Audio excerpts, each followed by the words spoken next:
Fatimah Zahra SHMH. Saya di sini sebagai mediator yang telah dipilih ibu-ibu. Selanjutnya kepada ibu-ibu saya berikan kesempatan untuk memperkenalkan diri masing-masing.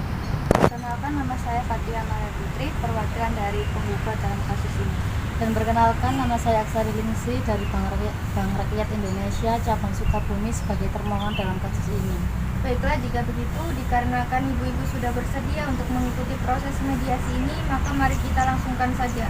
Pertama-tama, saya ingin menjelaskan bahwa mediasi yang ibu tempuh saat ini tidak lain merupakan cara menyelesaikan sengketa melalui proses perundingan untuk memperoleh kesempatan dengan dibantu oleh mediator.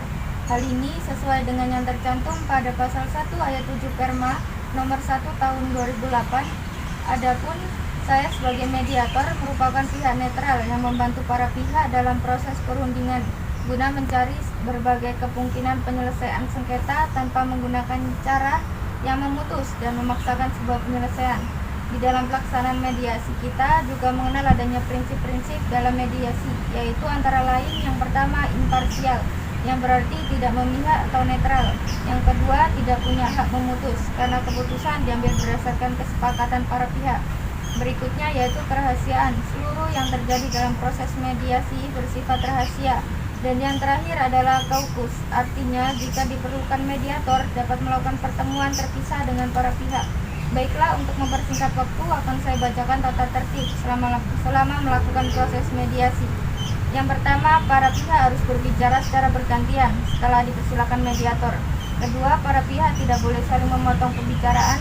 Ketiga, para pihak tidak saling menyerang baik secara kata-kata maupun fisik. Keempat, tidak merokok. Kelima, tidak menggunakan handphone. Keenam, tidak merekam isi pembicaraan. Baiklah, apakah ibu-ibu setuju dengan kesepakatan terhadap tata tertib tersebut? Saya setuju, Bu. Saya setuju, Bu. Baiklah, jika begitu, bagaimana kalau kita mulai dengan mendengar keterangan dari pemohon terlebih dahulu? Apakah Ibu Aksari setuju? Iya, Bu, silahkan. Silakan, Ibu. Pada 1995, saya mengajukan pinjaman kredit kepada Bank Rakyat Indonesia cabang Sukabumi sebesar 20 juta hingga 30 juta karena memang sebelumnya telah terjadi hubungan baik dan melihat kondisi bagus serta jaminan yang cukup. Maka BRI cabang Sukabumi pun memberikan persetujuan pinjaman sebesar 150 juta. Akan tetapi saya pada saat itu menolak atau keberatan untuk mempergunakan dana sebesar itu karena beranggapan bahwa dana sebesar itu tidak akan terpakai keseluruhannya. Kemudian terjadi kesepakatan antara saya dan BRI bahwa saya diizinkan hanya mempergunakan sebesar 50 juta rupiah. Selain itu ada akibat berlanjut yang harus menjadi tabungan dari saya bahwa untuk sisa dana yang tidak terpakai tersebut penggugat harus menabung denda penalti sebesar 13 juta yang sudah dibayar oleh BRI kepada saya pada saat itu bersamaan dengan pelunasan pinjaman pokoknya yang sesuai dengan isi perjanjian harus sudah lunas pada tanggal 23 Februari 1996. Dan untuk menambah modal usaha saya telah beberapa kali mengajukan penambahan kredit kepada Bank BRI yang kemudian menyetujuinya, di mana setiap kali dilakukan kesepakatan untuk penambahan kredit tersebut selalu dituangkan dalam perjanjian kredit yang dibuat di hadapan notaris, isinya mengenai penambahan plafon dan perpanjangan jangka waktu pengembalian kredit, penambahan jaminan aset dengan hak tanggungan ditetapkan kepada pihak BRI dari ikatan fidusial maupun asuransi untuk aset-aset yang dijamin, sehingga total kredit yang saya terima menjadi sebesar 750 juta rupiah. Dan kesepakatan penambahan kredit yang diberikan pihak BRI kepada saya, kami juga dalam beberapa kali melakukan kesepakatan yang kemudian dituangkan dalam perjanjian kredit yang dibuat oleh notaris untuk perpanjangan jangka waktu pengembalian pinjaman saya kepada Bank BRI. Dengan adanya kejadian banjir di Jakarta tersebut, penggugat senantiasa proaktif dan menjalani komunikasi secara rutin dengan pihak tergugat. Untuk mencari solusi dari pihak tergugat, saya masih berusaha untuk menyelesaikan kewajiban dengan jalan musyawarah dalam bentuk pengajuan hutang dan atau restrukturisasi hutang dengan pihak termohon. Tetapi termohon keberatan atas usulan penggugat tersebut dan menyatakan usulan rescheduling asuransi belum dapat dipertimbangkan. Baiklah, artinya Ibu di sini menduga bahwa pihak BRI telah memperalihkan kembali hak alokasi atas pinjaman yang telah dimiliki oleh pihak pemohon, benar begitu? Iya, benar. Baiklah, setelah kita mendengar penjelasan dari pemohon, selanjutnya saya berikan kesempatan kepada termohon untuk menyampaikan hal-hal yang perlu kita ketahui. Silakan Ibu Aksari. Untuk pertama kalinya, penggugat mendapat fasilitas kredit berdasarkan Akta Perjanjian Membuka Kredit Notaril nomor 85 tanggal 23 Februari 1995 yang dibuat di hadapan Tetu Suhartati, Sarjana Hukum Notaris di Kabupaten Sukabumi. Selanjutnya, atas perjanjian kredit tersebut telah dilakukan beberapa kali perpanjangan dan juga penambahan kredit atau suplesi, dan terakhir dengan Akta Addendum Perjanjian Suplesi Kredit nomor 71 tanggal 29 Juni 2006 yang dibuat di hadapan Berta Sule, Sarjana Hukum Notaris di Kabupaten Sukabumi. Mengingat penggugat kemudian mengalami permasalahan dalam usahanya, mengajukan permohonan restrukturisasi kredit yang dituangkan dalam Akta Addendum Restrukturisasi Kredit nomor 298 tanggal 29 Juni 2017 yang dibuat di hadapan Berta Sule, Sarjana Hukum Notaris di Kabupaten Sukabumi. Selanjutnya dengan Akta Addendum Restrukturisasi Kredit nomor 16 tanggal 10 April 2008 dan terakhir dengan Akta Addendum Restrukturisasi Kredit nomor 163 tanggal 25 Agustus 2008 yang dibuat di hadapan Berta Sule, Sarjana Hukum Notaris di Kabupaten Sukabumi dengan sisa pokok pinjaman 750 juta rupiah, bahwa untuk menjamin pelunasan kredit yang dimaksud, penggugat telah menyerahkan sebagai agunan berupa tanah dan bangunan saham nomor 157, bahwa dalam perjalanannya ternyata penggugat tidak dapat memenuhi kewajibannya untuk membayar hutangnya kepada tergugat atau wanita prestasi, sehingga kredit penggugat tersebut menjadi macet. Baik, apakah betul Ibu belum bisa memenuhi kewajiban tersebut? Apakah ada alasan lain? Ya, Bu, benar.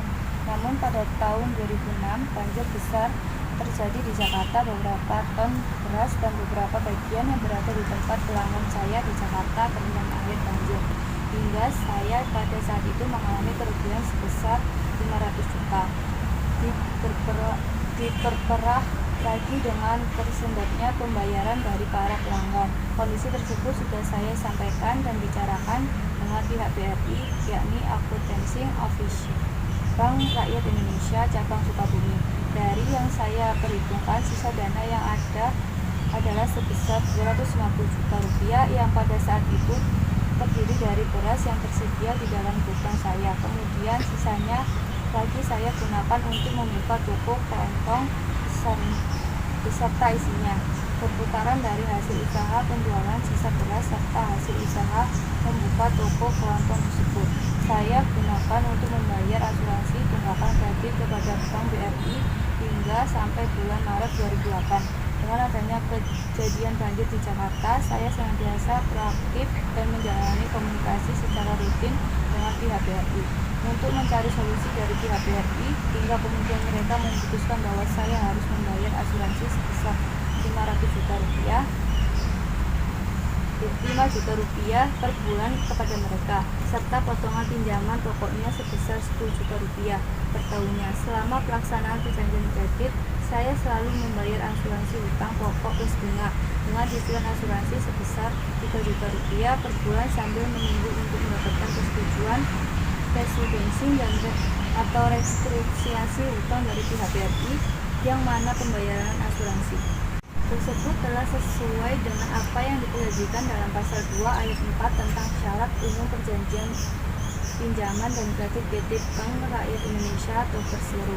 Meskipun pembayaran tersebut banyaknya di bawah jumlah yang seharusnya dibayar, sebagian ditentukan dalam perjanjian. namun tetap akan diadakan lelang pembayaran baik tunggakan pokok maupun tunggakan bunga dalam jangka waktu yang telah ditetapkan oleh mereka, dan menambahkan bahwa jika saya tidak menyelesaikan kewajiban pembayaran tersebut, maka pihak mereka mengambil kebijakan akan melaksanakan